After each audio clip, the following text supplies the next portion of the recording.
Hey guys, welcome back to my channel. So today it's gonna be a story time.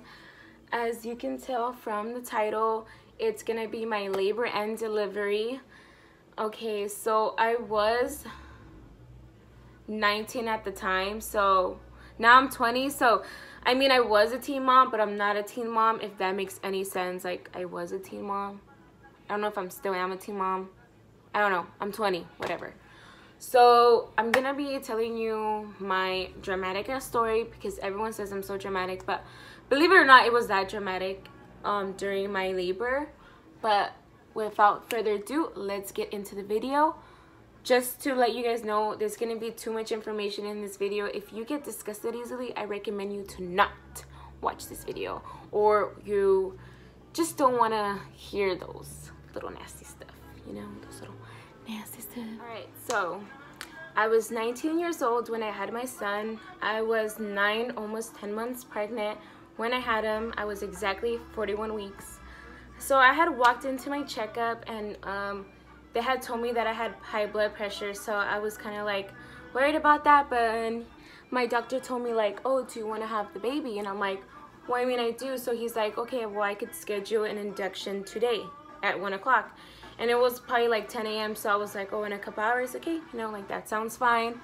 So I go ahead and I went in to go get my induction. So when I had checked in, I'm gonna be inserting pictures and everything so you guys can see a little bit. I didn't really record that much. I only recorded my son when he was already out, but I will be sharing those pictures too. So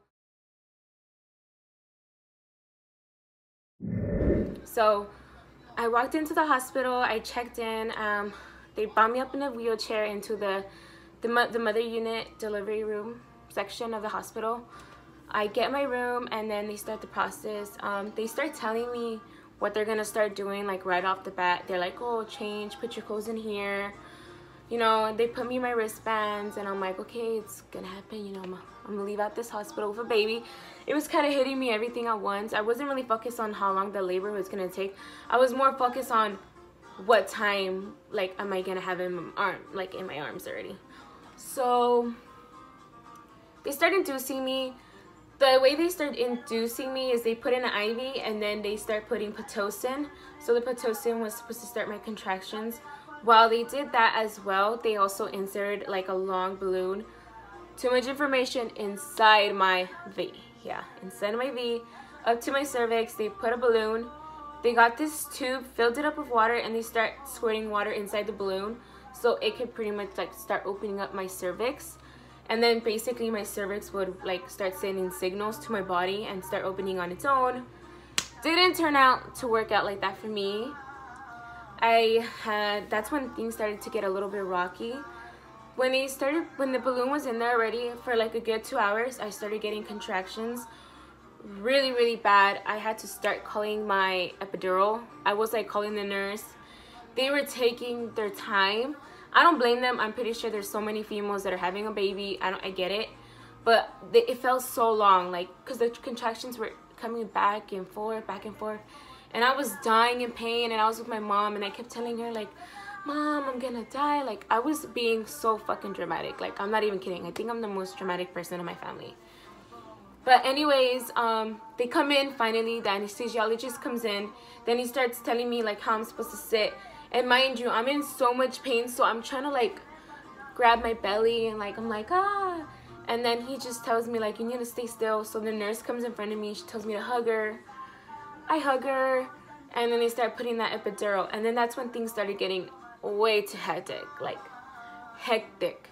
So they put in the epidural. I didn't feel shit no more. Like, I didn't feel no pain. I just felt so much pressure on my pelvic bone, pretty much. That's all I felt. I didn't feel no contractions, but my contractions were like coming back and forth. They checked how much I was dilated because they finally took out the balloon after like 3 hours because they were planning to break my water next. I only opened up to 5 centimeters, so they were like, oh, that's pretty good. That's like a lot, like that you know, usually people open up to 3, because I went from a 1 to a 5 in like 3 hours. Literally, like that. Like, to me, that's kind of fast, because usually it takes longer. So they do that, and then what happens next? Oh, they told me that they're gonna put more Pitocin because they want to see if my contractions are gonna help my cervix, you know, open up more. So they start putting more Pitocin, and then the nurse I had told me, oh, I'm gonna give you a peanut ball and I want you to put your legs between it. It's supposed to help you position more and stuff. And I'm like, okay, you know, like, do what you gotta do. Like, I just want this kid out already, because dude, sitting on a freaking bed all day is like the most annoying thing. Those beds are not comfortable. Like, you guys need to, honestly, you guys need to upgrade a little, because those are not comfortable. So I was literally fucking dying on the bed. Well, not dying, but you know, I was in pain. So, and it was so uncomfortable. So then the nurse had to go. I guess like the overnight was taking over, whatever. A nurse comes in and then she tells me like, how are you feeling? And I'm just telling her like, oh, you know, the epidural's kind of making me feel weird now, because I started pushing the button, and for some reason, I don't know if the anesthesiologist put it wrong. I don't know what the fuck he's called either way. I don't know if he put it on wrong or I don't know what, but pretty much he shoot too much anesthesia all the way up my back that it affected literally my face. Because I started feeling weird. I started feeling like swollen, and I'm like, something's feeling weird on my face. And then I could barely move my mouth, and I'm like, what the fuck is going on? Like, I don't think this is normal. I don't think you're supposed to get like literally I felt like a vegetable half my face. And then they called him, and then they started telling him like, oh, this girl's feeling weird, like she's reacting to the epidural. He came in and he told me, I thought you said you were allergic to any medicine. And I'm like, I'm not, I just don't know what's going on with my face. So pretty much he starts looking at it and he's like, oh, it should go down soon. Like, maybe you just pushed the button too much and the epidural came too quick for your body. And I was just like, what the heck is going on? And I'm going to show a picture of that. It's so embarrassing, but I'm going to show it because I got to be real. Like, that's what really happened. My face was fucked up during my labor.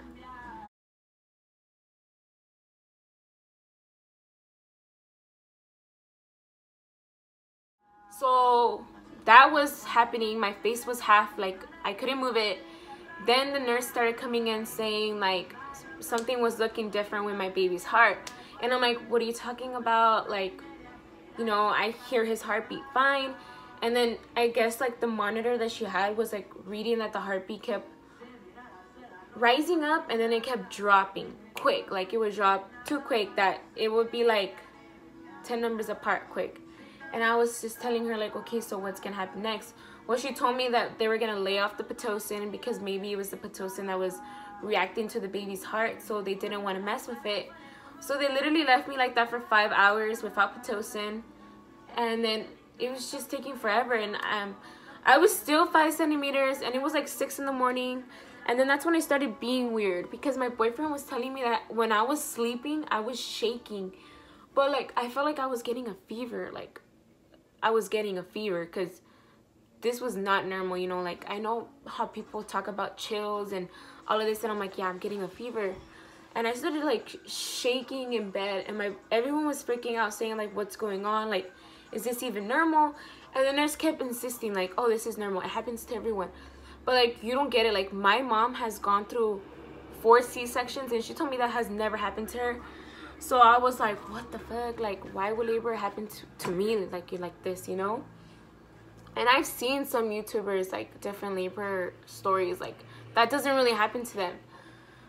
So whatever, I was shaking, and then my doctor came in that morning. So it was like 6 in the morning when I was having those chills. My doctor came in and visited me like at 10 a.m.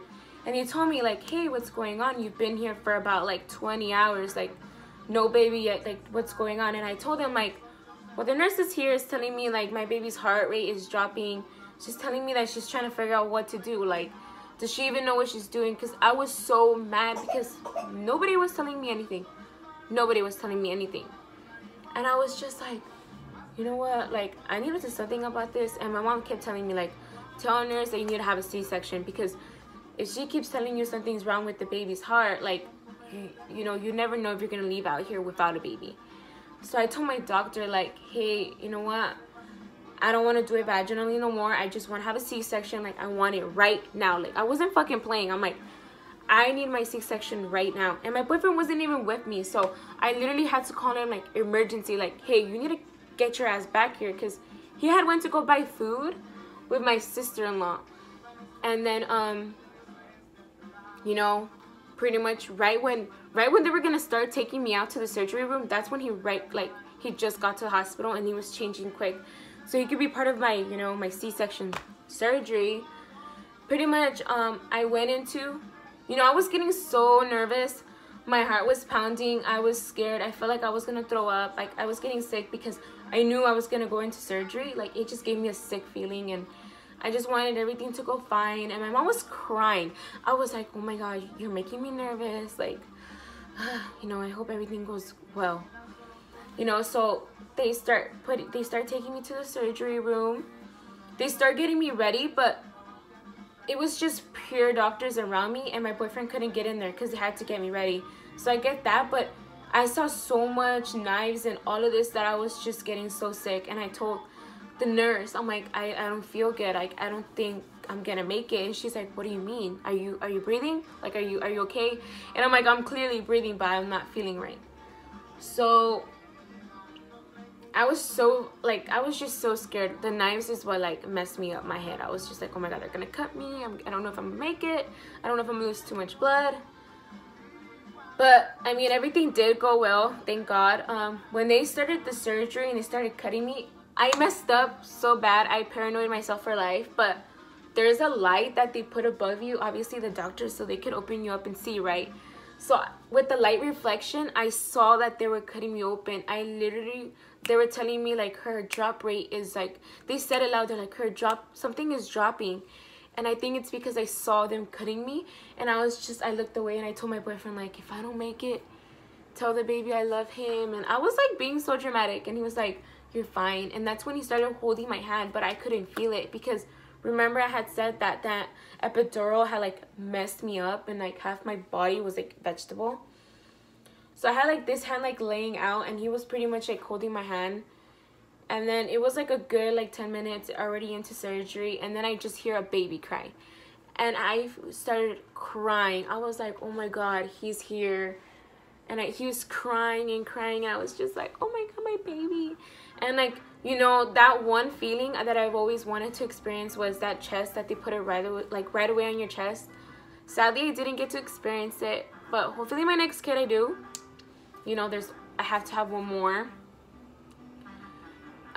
So they pretty much put him on the incubator, and they start weighing him and start cleaning him up, and they start getting him ready to like give him to me.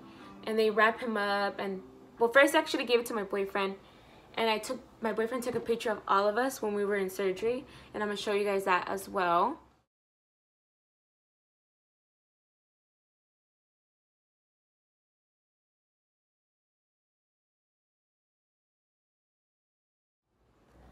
And well, yeah, that goes by, and I felt quick after that. I couldn't believe it. I just wanted to keep hearing my baby cry. Like, I just wanted to keep hearing him cry, because I knew if I left the table, like, you know, if my soul left, like, the last thing I heard was my son. But I was being dramatic, you know, like me, I'm so dramatic with everything, because I just saw too much blood. Like, I was like, oh my god, I'm gonna die. But I didn't die, thank God. And then, well, I had my baby, and then they took us out of the delivery. And then that's when we were like, damn, we're parents now. And then like right when I was getting out of the surgery room, they told me to press a button, and that it announces like around the hospital like a baby sound that a baby was born. So that was really cute. Like that's something I won't forget, you know, that, you know, when I go to the hospital and I hear it, it's like, oh, you know, I'll remember that too when my son was born.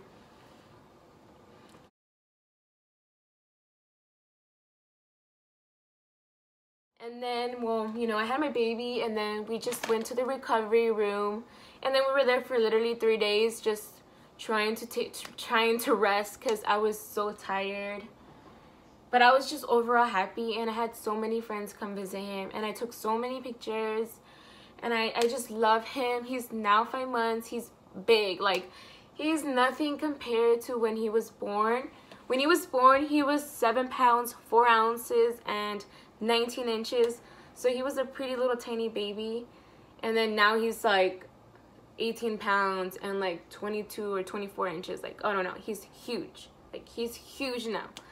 But I love him, and he's just the best thing ever. Like, the C-section recovery was pretty difficult for me just because it was a lot of pain. I'm still recovering still, just because I did messed up when I was trying to take care of myself. Like, I actually hurt myself.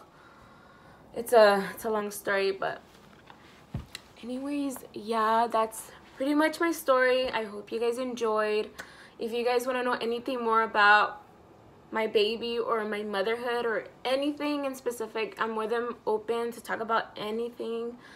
Make sure to like, subscribe, and like. That's it for today, because my son will be waking up from his nap soon, and I want to be sure to be there to assist him. So I don't want to make this any more longer because I don't want it to be boring. But thank you guys for watching. I greatly appreciate it, and we should have a video up next week. Bye. Thank you.